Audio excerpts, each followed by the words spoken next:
62వ కీర్తనలో 4వ వాక్యాన్ని చదువుదాం. ఏమి రాశాడు ఈ బైబిల్లో? వారు తమ నోటితో శుభవచనము పలుకుదురు గాని అంతరంగమున దూషిస్తారు. అదే కుటిలత్వం అంటే. నోటితో శుభవచనం చెప్పండి, మీరు పక్క వాళ్ళకి చెప్పండి శుభవచనం ఏదో.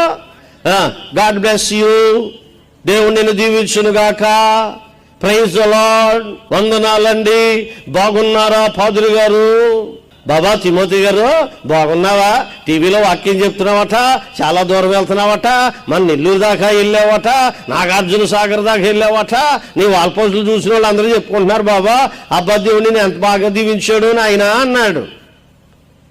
నాయన వందనాలు నాయన గారు అన్నా. అలాగే వెళ్ళిన తర్వాత అమ్మాడు అలాంటోడు నీకేం తెలుసు అన్నాడంట. మరి ఆ మాట నా దగ్గరే అనలేకపోయావా అని. ఆడు అలాంటోడు నీకేం తెలుసు అన్నావు, అదేదో నా దగ్గర అనలేకపోయావా